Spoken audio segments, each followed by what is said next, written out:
지난 주일에 성령 충만하는 방법에 대해서 가르쳐 드렸습니다. 기억하시죠? 3가지입니다. 성령 충만하기 위해서는 첫째, 기도하셔야 돼요. 성령 충만하기 위해서는 성령님이 오시면 순종하셔야 돼요. 그리고 기도하고 순종할 뿐만 아니라 우리의 성령 충만을 지속하기 위해서는 성령 충만한 공동체, 교회 안에 머물러 있으셔야 된다고 지난주에 말씀드렸어요. 다 기억하시죠? 감사합니다. 그리고 성령 충만하면 뭐가 좋으냐? 그것을 이제부터 설명드리겠다고 했는데요. 성령이 충만하면 뭐가 좋습니까? 묻거든 이제 오늘부터 3주간 동안 배우신 것을 대답하시면 되는데요. 성령 충만하면 성령의 9가지의 열매가 우리의 삶을 통해서 나타나기 때문에 이래서 좋습니다 라고 대답하실 수 있어야 됩니다. 성령의 열매 9가지 오늘 갈라디아서 5장에서 보셨는데요. 첫 번째는 사랑, 희락, 화평, 오래 참음, 자비, 양선, 충성, 온유, 절제입니다. 왜 저를 안 쳐다보시고 성경 보십니까? 제가 맞았나 틀렸나 검사하시는 거죠. 얼마든지 외워서 할 수 있어요. 다시 해볼까요? 사랑, 희락, 화평, 오래 참음, 자비, 양선, 충성, 온유, 절제 9가지예요. 저뿐 아니라 여러분도 다 외우시게 되기를 부탁합니다. 저와 여러분 모두가 성령의 9가지 열매가 풍성하게 맺히는 믿음의 삶을 살아가시게 되기를 축원합니다. 성경에 보시면 예수님께서 우리들이 믿음의 열매를 맺는 것을 기뻐하신다는 이야기가 많이 나옵니다. 포도원 농부의 이야기를 통해서 포도원을 가꾸는 농부는 포도나무가 열매 맺을 수 있도록 잘 보살펴 주시는 것 같이 예수님이 우리들이 열매 맺는 포도나무 될 수 있도록 영양분을 공급해 주시고 기다려 주시고 기회를 주신다라고 되어 있어요. 그런데 또 말씀해 보시면 예루살렘에 입성하셨던 예수님께서 그 다음 날 이제 또 예루살렘 성에 들어가시려고 하는데 무화과 나무에서 열매가 있는지 찾으셨다라고 되어 있잖아요. 그런데 예수님이 찾으실 그때에 무화과 나무에서 열매가 없었어요. 예수님께서 진노하시고 그 나무를 책망하셨습니다. 저는 언젠가 그 말씀을 읽으면서 속으로 뜨끔했어요. 주님이 내게서 열매를 찾으시는데 열매가 없었다가는 큰일 나겠구나 하는 생각이 들어서 제가 기도했습니다. 예수님께서 제 인생과 저의 사역과 저의 가정을 통해서 찾으시는 열매를 맺으며 살 수 있도록 도와주시옵소서 기도한 적이 있습니다. 사랑하는 성도 여러분, 예수님이 찾으시는 열매가 무엇일까요? 그것은 성령의 열매라고도 이야기할 수 있기 때문에 저와 여러분 모두가 성령님에게 순종하고 성령 충만하고 성령님의 인도하심을 따라가면 9가지 열매 다 맺을 수 있다는 사실을 믿으시기 바랍니다. 오늘 9가지를 다 말씀드리기엔 시간이 너무 걸려서 3가지만 하려고 합니다. 첫 번째로 성령 충만한 믿음의 길에는 사랑의 열매가 풍성하게 나타나게 되어 있습니다. 하나님의 영이신 성령님이 우리에게 찾아오시면 우리 속에서 이 성령의 역사하심을 통해서 우리가 가진 것보다는 더 놀라운 거룩하고 하나님의 그 사랑이 우리 속에서 솟아나게 하신다는 것입니다. 이 사실을 생각하면서 그러면 우리에게 찾아오신 성령님은 누구를 사랑하게 하실까라고 하는 생각을 해봤습니다. 여러분, 성령께서 우리 안에서 사랑의 열매를 맺게 하신다면 그 사랑은 어떤 대상을 사랑하게 하시는 사랑이라고 생각하십니까? 저는 가만히 생각해 보니까요, 하나님의 영이시라 하나님의 영이 우리에게 찾아오시면 하나님을 사랑할 수 있게 만드시는 것 같아요. 믿음의 사람이라면 너무나 당연하지만 하나님을 사랑해야 되지 않겠습니까? 그런데 이것이 인간의 의지와 감정보다는 성령님께서 우리에게 사랑의 열매를 주셔서 그 사랑의 열매로 하나님을 사랑할 수 있게 했다는 사실을 우리가 배울 수 있으면 좋겠습니다. 어린아이들을 키워보신 분들은 아실 텐데요, 엄마 뱃속부터 엄마 음성을 듣고 태어난 아이가 엄마 목소리를 알아듣는다고 그러죠. 여러분 아세요? 경험해 보셨어요? 잘 모르세요? 예. 엄마 뱃속에서 엄마 목소리를 아이들이 기억하고 있어요. 10개월 동안 엄마 뱃속에서 엄마 음성을 기억하고 있다가 태어나면 똑같은 음성을 들으니까 이 사람이 엄마네 하는 걸 알아보는 거예요. 그래서 교육적으로 하는 말이 아빠들도 엄마 뱃속에 있는 아이에게 얘기를 해주라는 거예요. 얘야, 내가 아빠다. 너를 사랑한다. 네가 태어나기를 기다리고 있다. 네가 태어나면 아빠가 잘해줄게, 지켜 보호해줄게, 그렇게 얘기하면 이 아이가 태어나서 엄마 목소리만 기억하는 것이 아니라 아빠 목소리도 기억하는 거예요. 그래서 태중에서도 들었던 목소리를 태어나서부터 알아듣기 때문에 엄마다 토닥거려주면 아이가 울다가도 잠잠해지잖아요. 아빠다 그러면 그 아이가 마음이 불안한 것이 아니라 안심을 하게 되잖아요. 그런데 딴 여자분이 옆에서 얘기하면 이거 엄마 아니네. 그래서 놀라서 우는 거예요. 딴 남자의 목소리가 들리면 이거 아빠 아니네. 낯설어가지고 불안해가지고 아이가 울기도 하는 거예요. 똑똑한 아이들일수록 낯가림을 하고 목소리를 알아듣는다고 그러잖아요. 하나님의 성령이 우리 안에 오셔서 우리에게 누구를 사랑하라고 가르쳐 주시겠어요? 하나님을 사랑하라고 가르쳐 주시는 거예요.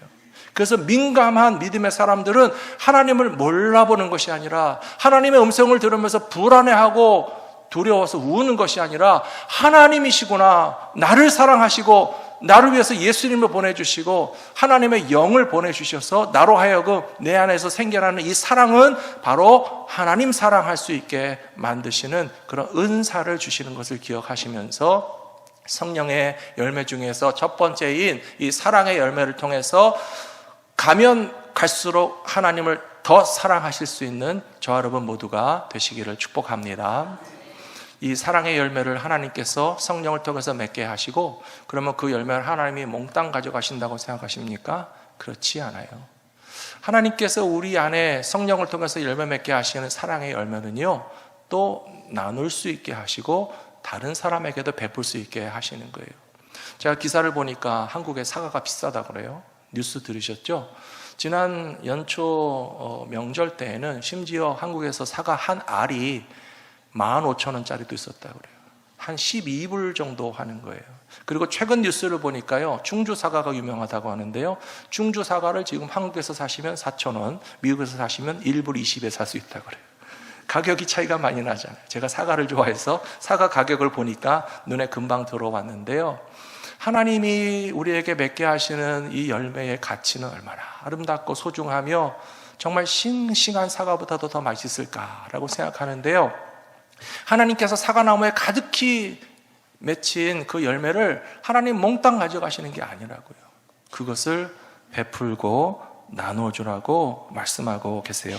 요한일서 4장 20절에 보시면 같이 읽어보실까요?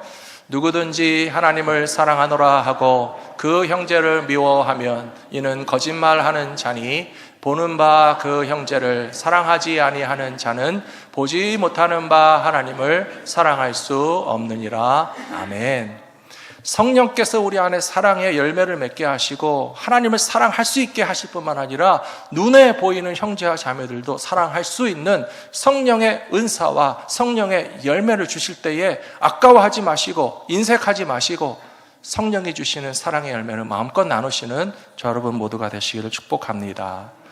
예루살렘 교회를 보시면 사도행전에서 이상한 일이 벌어지잖아요. 어떻게 성도들이 모여서 하나님 앞에 시와 찬미와 신령한 노래를 부르며 기도에 힘쓰고 예배에 힘쓸 뿐만 아니라 유무상통했다고 그랬어요. 많은 사람이 부족한 사람에게 나눠줬고요, 집집마다 초청해서 서로 먹이고 대접하고 사랑의 교제를 나누었었는데요, 저는 그 말씀을 읽으면서 지난주에도 말씀드렸지만 약간 비정상적인 것 같아요.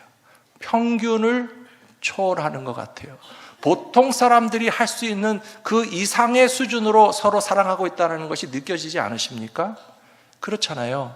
재산을 다 팔아서 교회에 바쳐서 교회를 통해서 가난한 사람들에게 나눠줄 수 있게 하는 일은 그냥 아무나 다 할 수 있는 것은 아니고 좀 초월적인 거예요. 자연스럽지 않은 거예요. 대단한 거예요. 그래서 생각해 보니까 그것은 역시 성령님이 할 수 있게 하신 것이구나. 성령 충만한 성도들이 성령님에게 순종하면 그때 가능한 그런 놀라운 사랑의 교제가 사도행전 교회에서 나타났던 것을 보니 역시 예루살렘 교회는 맨 처음에 성령 충만한 교회였다라고 하는 사실을 우리가 인정할 수밖에 없습니다. 지난 주중에 우리 한 가정에 슬픈 일이 있으셨죠? 주중에 급작스럽게 진행된 일이라 아마 아직도 소식을 모르시는 분들도 계실 거예요. 어느 권사님의 아버님께서 월요일에 응급실에 입원하셨고요, 수요일 오후에 소천하셨어요. 근데 며칠 전까지만 해도 생일 잔치도 하실 만큼 건강하신 분이셨어요. 88세, 연세는 좀 많으셨지만 그렇게 급작스럽게 병원에서 돌아가실 줄 아무도 생각하지 못했어요. 또 가족들이 주일 전에 피치 못할 사정으로 일찍 장례식을 하기 위해서 어저께 장례식을 가지셨고, 우리 성도님들도 많이 오셔서 위로해 주셨는데요. 유가족들이 하신 말씀 들으셨잖아요. 교회가 이렇게 좋은 데인 줄 미처 몰랐습니다. 이렇게 많은 우리 유가족 친척보다 더 많은 성도들이 오셔서 우리 아버지를 위해서 위로해 주실 줄 상상조차 못했습니다 라고 하면서 성도들이 함께 위로하는 일에 협력해 주신 것을 고맙다라고 분명히 이야기하셨는데요. 사랑하는 성도 여러분, 교회라는 공동체는 상식 이상이 되어야 됩니다. 자연스러운 수준을 초과해야 됩니다. 평소에 보통 사람 같은 수준으로 나이스하고 친절한 것으로 성령 충만하다고 말할 수 없습니다. 우리 안에서 성령이 역사하시기 때문에 평균적인 사람들의 상식을 초월하는 그런 사랑의 역사가 일어나는 것은 우리 안에서 성령님이 역사하고 계시다는 사실을 깨닫고 순종할 때에 우리 성도님들이 성령 충만한 성도들이라고 인정을 받게 될 줄로 믿습니다. 두 번째로, 성령 충만한 믿음의 사람들은 예수 안에서 기뻐하는 희락의 열매를 맺는다는 것입니다. 사도 바울이 빌립보 교회에 쓴 편지를 보시면 4장 4절에서요. 주 안에서 항상 기뻐하라. 내가 다시 말하노니 기뻐하라. 너희 관용을 모든 사람에게 알게 하라. 주께서 가까우시니라 라고 이야기했습니다. 이 빌립보서라고 하는 편지는 옥중서신이라고 하는 카테고리에 들어가지만 또한 기쁨의 서신이라고 하는 별명도 가지고 있습니다. 본인은 감옥 안에 있으면서 감옥 밖에 있는 성도들에게 얼마나 여러 번 기뻐하십시오, 기뻐하십시오. 제가 다시 말씀드리는데 주님 안에서 여러분들은 얼마든지 기뻐할 수 있습니다 라고 이야기하고 있잖아요. 저도 사도 바울과 똑같은 마음입니다. 사랑하는 성도 여러분, 기쁨의 신앙생활 되시기를 축원합니다. 주님 안에 누구도 빼앗아가지 못할 기쁨이 여러분에게 있다는 사실을 믿으시기 바랍니다.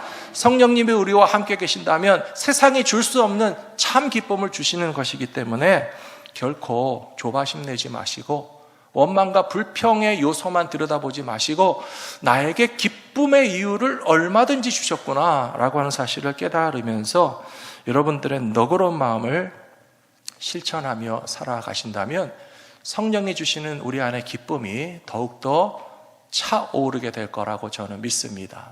데살로니가 전서에도 보시면 우리가 너무나 잘 아는 말씀인데요. 주님의 뜻은 어디에 있습니까? 항상 기뻐하라. 쉬지 말고 기도하라. 범사에 감사하라. 이것은 예수 그리스도 안에서 너희를 향하신 하나님의 뜻이니라 라고 되어 있어요. 그런데 성경을 읽다가요, 여기서 탁 끝이시면 안 돼요. 성경을 쭉 앞뒤를 살펴서 다 보시는 게 필요해요. 왜냐하면 요 18절에 끝났지만 19절에서는 뭐라고 되어 있는지 아세요? 성령을 소멸치 말며 라고 되어 있어요. 그러면 목과 앞뒤가 연결되어 있는 것 같지 않으십니까? 항상 기뻐하고 쉬지 말고 기도하고 범사에 감사하고 이것이 그리스도 안에서 너희를 향하신 하나님의 뜻인 것이 분명한데요. 하나님의 성령께서도 우리가 항상 기뻐할 수 있게 하시고 쉬지 않고 기도하게 하시고 범사에 감사할 수 있게 하시는데 성령님을 근심하게 하고 성령님에게 순종하지 않고 우리에게서 성령님이 떠나가셔서 우리 안에 성령이 바닥났다. 그러면 항상 기뻐할 수 있겠습니까? 범사에 감사할 수 있겠습니까? 쉬지 않고 기도할 수 있겠습니까? 이 말씀이 앞뒤로 연결되어 있는 것의 의미를 기억하시면서 항상 기뻐하기 위해서라도 범사에 감사하기 위해서라도 쉬지 않고 기도하는 삶을 살기 위해서라도 어떻게 해야 되겠다고요? 성령 충만해야 되겠다라고 깨닫고 순종하시는 저 여러분 되시기를 축원합니다. 여러분 혹시 새 차를 타고 운전을 하는데 새 차 사면 다 기분이 좋으시잖아요. 근데 한 달쯤 못 돼서 후리웨이를 가는데 앞에 가는 이 트럭에서 건설 자재를 옮기는 트럭에서 돌멩이 하나가 슉 날아와서 앞에 유리창을 땅 때리면 기분이 어떠세요? 아까운 새 차를 한 달도 안 됐는데 또 새 차를 잘 몰고 다니는데 한 번은 이 차에 바람이 타이어가 푹 빠져가지고 왜 그런가 해서 타이어 샵에 가보니까 이만한 못이 팍 박혀가지고 새 차에 타이어가 데미지 돼 있으면 얼마나 속상합니까? 또 한 번은 중고차를 샀어요. 생활이 넉넉하지 않을 때 새 차는 부담되니까 좀 싼 중고차를 샀는데요. 중고차 산 지 얼마 되지도 않아서 엔진 페일리어가 나는 거예요. 그래서 아주 큰 데미지가 돼서 이 엔진이 안 움직이니까 중고차를 샀는데 어떻게 해야 되나 곤란한 상황을 겪으실 수도 있고요. 또 다른 경우에는 아주 오랫동안 이 차는 안전하다고 믿고 안심하고 아주 오래오래 잘 탔는데요. 어느 날 제조회사에서 이 차는 브레이크 시스템에 리콜이 됐으니 이 브레이크 시스템을 고치지 않으면 큰일 나고, 또 만일에 리콜 기간이 초과됐으면 굉장히 많은 자비를 들여서 수리해야 됩니다. 그런 상황이 있다고 생각해 보세요. 지금 말씀드린 모든 경우는 다 저에게 벌어진 사건들입니다. 이거 말고도 드릴 말씀이 많이 있는데요. 놀라운 일이 뭔지 아십니까? 제가 오랫동안 탔던 그 차가 어떻게 무슨 문제가 발생돼서 수리를 위해서 들어갔더니 거기서 제조회사에서 하는 말이 이제 이 리콜 유효기간 한 달 남았는데 그 이전에 와서 얼마나 다행인지 당신은 만불은 절약한 거라고 그러더라고요. 그래서 그 무상 수리 기간을 초과하기 직전에 공짜로 수리를 받았으니까 감사합니까? 안 감사합니까? 감사하잖아요. 그리고 중고차를 산 적이 있었는데요. 중고차 엔진이 정말 고장났어요. 근데 다행히 그 중고차 샵에서 저에게 엑스트라 1month 워런티를 줬는데요. 참 놀랍게도 당신이 패스터라고 하니까 1 extra month 워런티를 주겠다고 그랬어요. 근데 그 워런티 기간에 엔진이 페일리어가 된 거예요. 그래서 또 덕분에 무상으로 그 중고차 엔진을 싹 다 새로 고쳐주는 경험을 하면서 우리의 삶 가운데 다 원치 않는 사건과 조건들이잖아요. 돌멩이가 왜 날아오고, 새 차의 못은 왜 바뀌고, 엔진은 왜 페일리어가 되고, 왜 브레이크 시스템에 그런 문제가 있는지도 모르고 이렇게 그냥 신나게 타고 돌아다녔을까라고 하는 것을 생각하면 근심도 되고 걱정도 되고 참 인생이 괴로움이 많구나라고 생각할 수 있지만, 그러나 우리가 성령님을 바라보면 기뻐하고 감사할 수 있는 일들이 더 많게 될 줄로 믿습니다. 신발 안에 모래가 몇 개 있으면요 불편해요. 길을 가는 동안에 그 모래가 계속적으로 불편하게 합니다. 발가락이 까지게도 만들고 얼마나 불편해서 걸음걸음 걷는 것이 괴롭지만, 그러나 어느 순간에 그 신 안에 모래를 벗겨낼 수 있는 때가 오겠지만, 그렇다고 해서 우리의 삶에 주 안에서 기뻐할 수 있는 것이 다 뺏기느냐? 아니라는 것이에요. 사랑하는 성도 여러분, 성령 충만한 믿음의 사람들은 비록 우리의 삶에 원치 않는 상황과 조건들이 벌어진다 할지라도 성령께서 우리 안에 주신 그 기쁨을 절대로 빼앗기지 않을 수 있다는 사실을 믿고 살아가시는 저 여러분 되시기를 축복합니다. 마지막 세 번째로, 성령 충만한 믿음의 사람들은 어떤 상황과 조건에서도 화평을 추구한다는 것입니다. 그리고 그 화평을 추구함으로 말미암아 하나님의 자녀라고 인정을 받게 되어 있습니다. 예수님께서 제자들에게 말씀하시기를 너희는 세상의 빛과 소금이라고 이야기하신 거 기억나시죠? 우리는 세상의 빛과 소금입니다. 그러면 도대체 세상의 소금이라는 것은 무슨 의미를 가지는 것일까? 마가복음 9장에서 설명해 주시고 있습니다. 같이 읽어보겠습니다. 소금은 좋은 것이로되 만일 소금이 그 맛을 잃으면 무엇으로 이를 짜게 하리요? 너희 속에 소금을 두고 서로 화목하라 하시니라. 아멘. 그렇군요. 예수님이 믿는 사람들, 제자들에게 너희는 소금이다 라고 말씀하신 것은 그냥 짜다, 뭐가 짜다는 겁니까? 소금은요, 놀랍게도 식자재의 원래 맛을 더 증폭시키는 능력이 있어요. 여러분, 그냥 생 배추를 먹어도 맛있다 하시는 분이 있으시겠지만 싱거운 배추를 먹어서는 별로 그렇게 다 맛있다고 느끼지 않는데요, 거기에 적당한 소금이 들어가서 잘 절구어지면 배추 자체의 맛이 더 우러나오잖아요. 여러분, 혹시 수박을 사셨는데 이렇게 맛없는 수박을 골랐을까? 다 버리자 그러지 마시고요, 누가 그러는데요, 소금을 살짝 발라서 먹어보면 이 안 단 수박이 조금 더 달게 느껴지는 경우도 있다고 합니다. 저는 아직까지 해본 적은 없고 들은 이야기입니다. 남미 사람들은 과일을 먹을 때 소금을 뿌려가면서 먹습니다. 그래서 이 과일 자체의 맛이 더 살아나게 하는 그런 방법으로서 소금을 사용하는 것을 보셨을 텐데요. 크리스찬들이 소금이라고 하는 것은 다른 데 의미가 있는 것이 아니라 화목하게 하는 일을 위해서 일하는 사람들이다 라고 하는 의미고요. 성령의 세 번째 열매도 그거잖아요. 사랑, 희락, 그 다음에 뭐라고요? 화평이라고요. 여기서 말하는 화평은 물론 하나님과 우리 사이를 화평케 하신 예수 그리스도의 십자가의 의미도 담겨 있겠지만, 성령이 우리들로 하여금 싸우며 사는 것이 아니라, 갈등하며 사는 것이 아니라, 분열하며 사는 것이 아니라 다 화목하게 살 수 있도록 초자연적으로 역사하신다는 겁니다.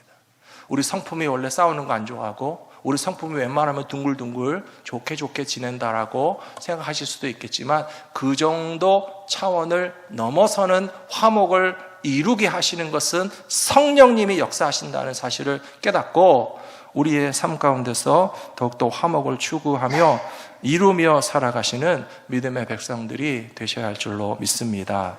마태복음 5장 9절 말씀 보시면 유명한 산상수훈의 말씀인데요, 이렇게 되어 있습니다. 화평케 하는 자는 복이 있나니 그들이 하나님의 아들이라 일컬음을 받을 것이며.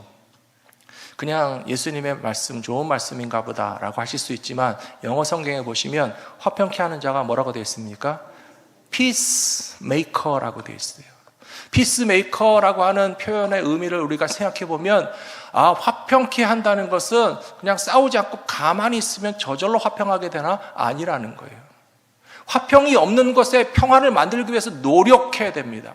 평화를 만드는 사람들, 적극적으로 평화가 없는 것에 평화롭게 되게 하는 사람들은 누구로 이야기하시는가 하면, 그런 사람들이 하나님의 아들이고 하나님의 딸이라고 인정해 주실 것이기 때문에, 평화가 없는 곳에 평화를 만드는 성령의 열매를 반드시 나타내며 살아가시는 저 여러분들이 되셔야 할 줄로 믿습니다.